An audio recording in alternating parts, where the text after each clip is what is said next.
Hi students, this is Professor Gina, and I am going to make a short video showing you how to find the surface area of a rectangular prism to start. I will put together a series of videos showing you how to find the area of prisms, and then what we'll work towards is a general formula that we can use for all of the prisms. So we're starting with a rectangular prism. On the right-hand side, I have the prism drawn, and then I also have the net, which is a flattened out form. If we were to cut, say, a shoebox up and flatten it out, that's called the net. We can see that there are a couple of shapes that are repeated. We have a bottom and also a top. Those are going to be the same side. We have a front and a back. Those are also going to be the same size. And then we have two sides, and those will also be the same size. So we can think about maybe just finding one of each of those and then doubling them up to find the surface area. So I'm going to actually show you two different ways to find the surface area. So this will be the first way.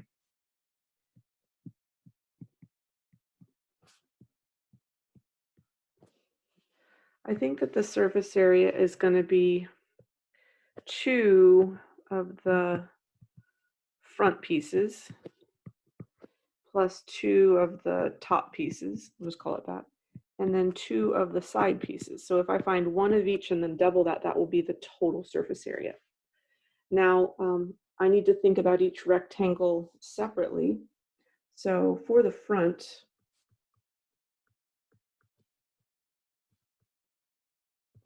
it looks like one side is 6 centimeters and the other side is 3 centimeters.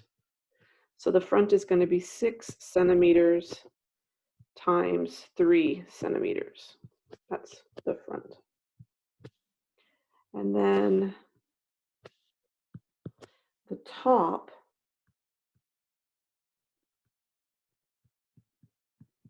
is 3 centimeters this way and 2 centimeters this way. So that's going to be 3 centimeters times 2 centimeters.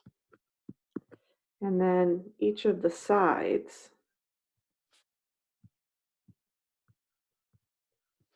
is 2 centimeters by 6 centimeters. So we'll have 2 times 6. All right, so this gives us 18 square centimeters, 6 square centimeters, and 12 square centimeters.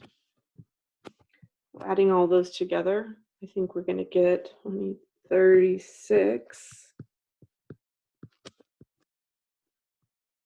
And then doubling that gives us 72 centimeters squared.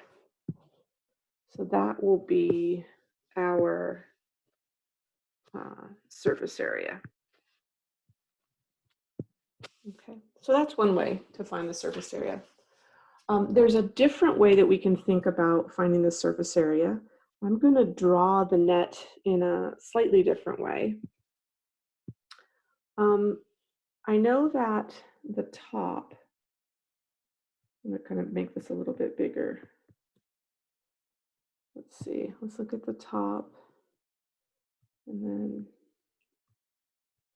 I'm going to draw all of the sides just as one big rectangle. And then I have the bottom like this. The top and the bottom we found up here were, it looks like it's this part right here. They were 6 centimeters square. So this part here is 6 square centimeters, and so is this part is here.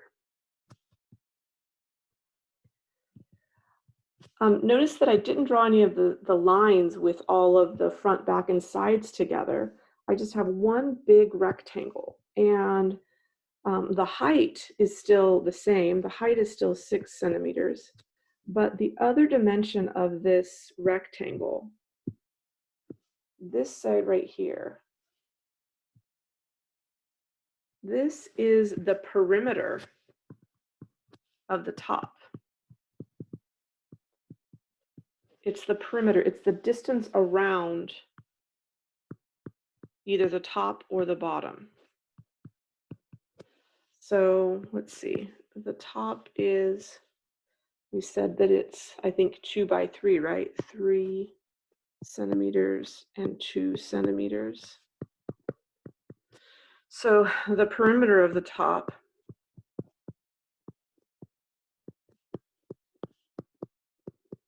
is 3 plus 3 plus 2 plus 2.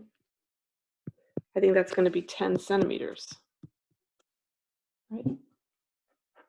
So instead, I can think of this rectangle here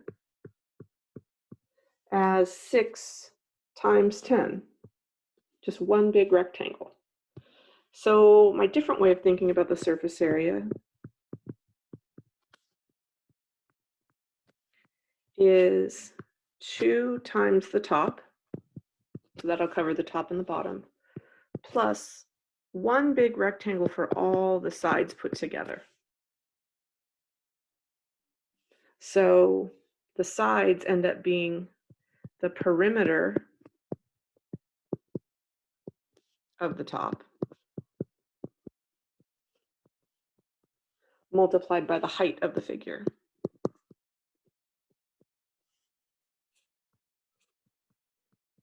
So each top and bottom was 6 centimeters squared. So this is 2 times 6 centimeters squared. The perimeter we said was 10, and the height was 6. So putting all that together, we have 12 plus 60. And so this is just a different way of coming to the same answer that we had in the first part. So just two different ways of finding the same answer. And this idea will help us when we get into prisms that are a little bit more complicated. So let's use this second idea for another rectangular prism. I'm going to use the formula that the surface area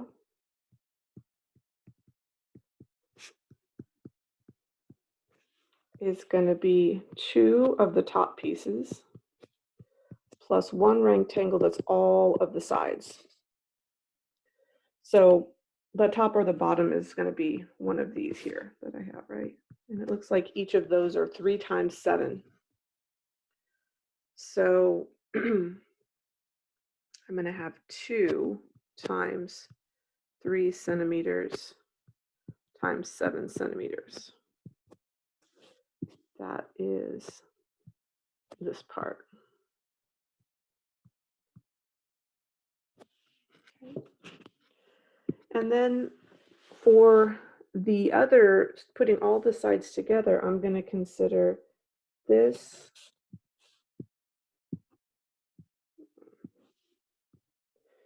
rectangle here as one large piece. I can see that the height of it is 5 centimeters. And then this side here, this long side, which is the perimeter of the top, is 3 plus 7 plus 3 plus 7 here. So that looks like it's 20. That's 20 centimeters. So for this first term, I'm getting 6 times 7, which is 42. And then 5 times 20 is 100. So I think that our total surface area is 142 centimeters squared.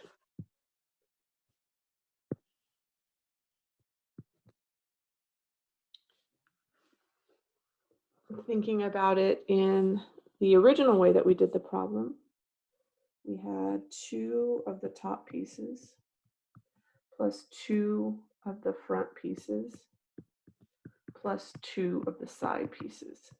And when you do this, you're taking all the different combinations of the 3 measurements that we have. The top and bottom are 7 by 5. 2, 7 by 5. The front and the back are 7 by 3. And the 2 sides are 5 by 3. We end up taking all 3 combinations of those 3 numbers put together. So 35 plus 21 plus 15. And then that whole thing is doubled. I would calculate it real fast. 35 plus 21 plus 15.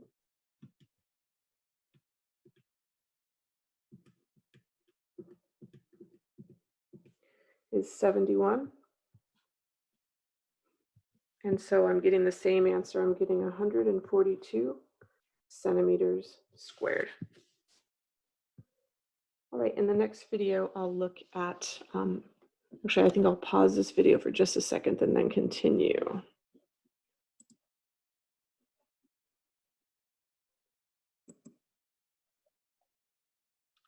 Okay, I took a short break and I'm going to come back and continue to talk about the surface area of a triangular prism next.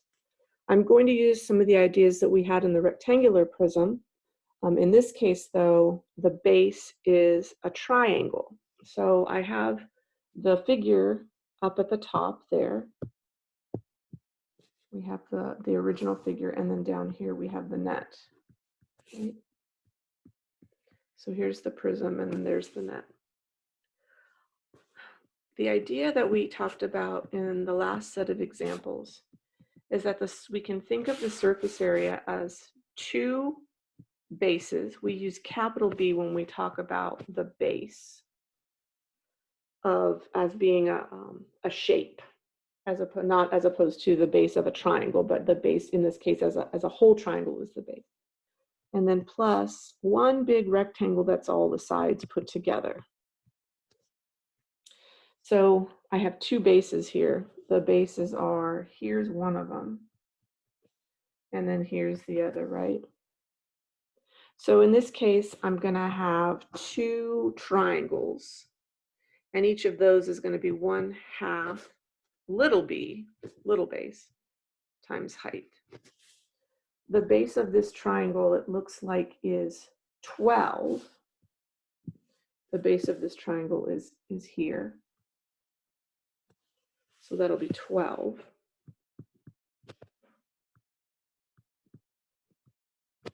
And the height of that triangle is here, so that looks like it's 5. And that's multiplied by 2. Okay. And then for the sides, we're just going to think about 1 big rectangle, which is here. The long side of that is 5 plus 12 plus 13. And then the height is 15. So for the sides, it looks like we're taking 5 plus 12 plus 13, and then multiplying by the height, which is 15. So that is 30 times 15, right? In this first term that we have, the 2 and the 1/2 are going to cancel each other and just become 1. So 12 by 5 is 60. And then 30 times 15 is 450. 450 plus 60 is 510. And then the units, because we're finding a area, is in this case inches squared, square inches. And that's our solution.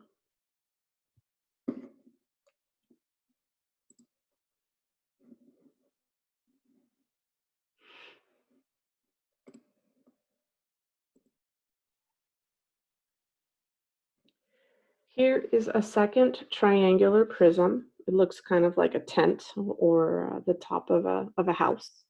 The prism figure is on the left here. Oops, I don't want that. And then the net is over here on the right. So to find the surface area, we're going to look at 2 of the base shapes plus 1 big rectangle for all of the sides. So let's look at one of the base shapes. For each of the base, there's 2 different bases, either A or D. They're labeled in this picture.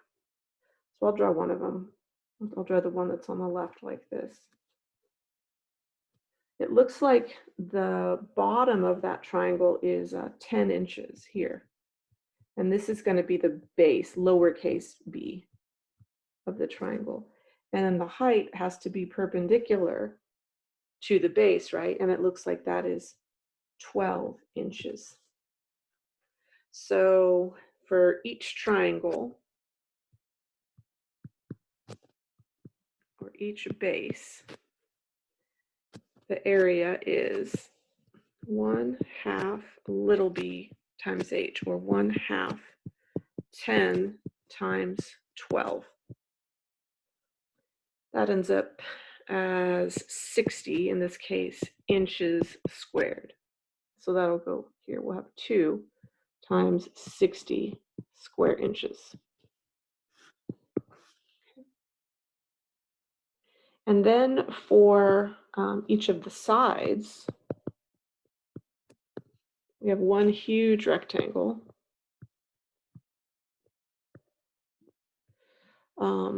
The width of it, the width is always the shorter side, it looks like is 18 inches.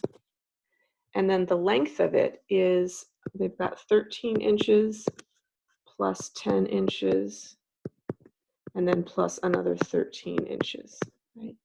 And again, that ends up being the perimeter of the base shape. So let's look back at the base over here. If I look at the Pythagorean theorem for this part of the triangle right here, half of the base is 5, and so this side is 13. And so the 13, 13, 10 is coming from the perimeter of this triangle that folds out to be this side of the rectangle. So for our sides, we have 18 times 13, and 13 is 26, plus 10 is 36. So 18 times 36 is 648, and this is also in inches, in square inches. So we just have one calculation for all of the all the rectangle sides together, 648 square inches. So my total is going to be 120 plus 648, 768 square inches. And that's my answer for surface area.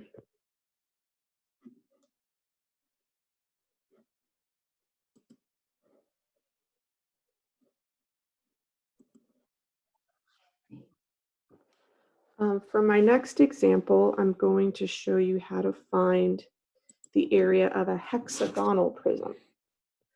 So this one, we've got the prism drawn, but we don't have the net drawn. So we'll draw that for ourselves. We know based on the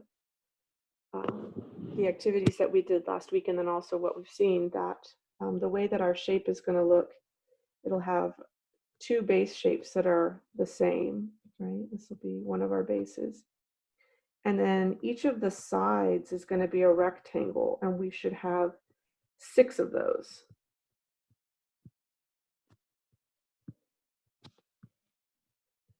So 1, 2, 3, 4, 5, 6, and then I'll have another hexagon base down here. So this would be what the net looks like.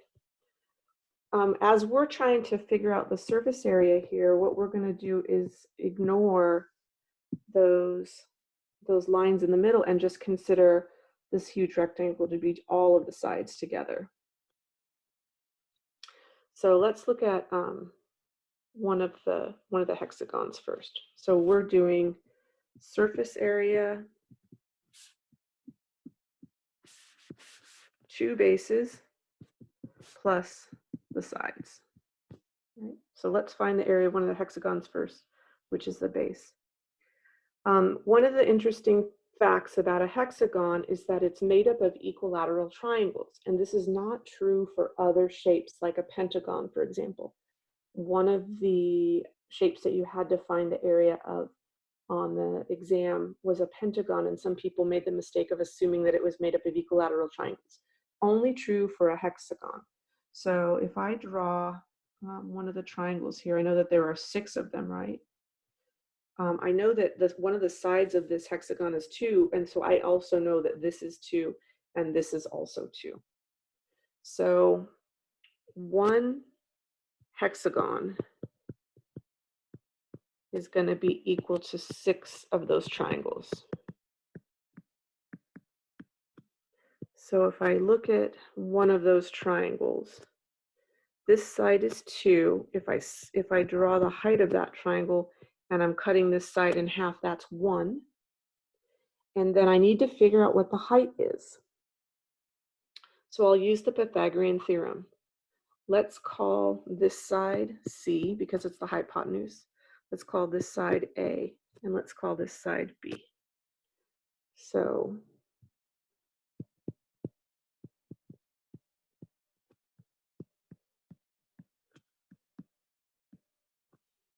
one squared plus B squared equals C, or 2 squared. 1 plus B squared is equal to 4. Subtract 1 from both sides, B squared is equal to 3. And then if we take the square root of both sides, we get that B is equal to the square root of 3. So that's going to be the height of our triangle. So here, this part right here is square root 3. Okay, so for the area of the hexagon, so hexagon is going to be 6 times 1/2 base times height. 6 of those triangles. 6 times 1/2. The base we said was 2. Remember that the base is here. And then the height is the square root of 3. Multiplying this all together, the square root of 3 is just going to stay there, and so I end up with 3 times 2, which is 6, times the square root of 3. So that is the area of one of the bases. So back up to my original, I have 2, 6 square root 3, one for the top and one for the bottom. Now, for the sides, we're looking now at all of these areas together, all of these rectangles on the side. I can see that this length here is the height, which is 5. And then this length here is 6 times 2. There's 6 rectangles there, and each of them is 2 feet wide. So all the sides together is going to be 12 times 5, or 60. That'll be that entire side. So this will be plus 60. When you multiply a whole number by a number that has a square root, the 2 and the 6 are the only thing that get multiplied. The square root 3 stays by itself.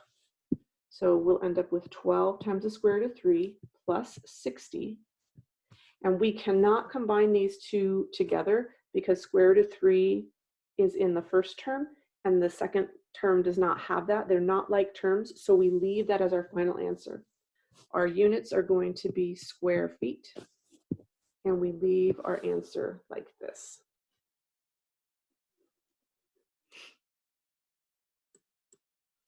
All right, the final example for today is finding the surface area of a cylinder. And the process is similar to the ones that we've done. The only difference is that our bases in this case are going to be circles rather than polygons. So for the surface area of a cylinder, we're still going to have two base shapes, and then we're going to have all the sides together. So think about what the net looks like for this shape. We have a top, and then if I open up the side, think about a soup can, and you take the label and you open the whole thing up, it's just going to be one big rectangle. So this is going to be a base, this is going to be a base, right? One is the top, one's the bottom, and then all the sides are here, just one big rectangle. The base shape is a circle. Area of a circle is pi times the radius squared. They're telling us, or they're showing us, that the radius here is 5, right? So we know we're going to have pi times 5 squared, or 25 pi. We're going to leave pi in our final answer, and because that'll be an exact answer, and we typically write the number before we write the pi symbol. So that, again, that's one of the circles. So we have two of those, 2 times 25 pi. And that'll be the top and the bottom. For the sides, this part of the side right here is the circumference of the circle. It wraps around the entire circle, so it ends up being the circumference of the circle. And then this is the height of the cylinder, which we saw that that was 12, right? So we need to find the circumference of the circle.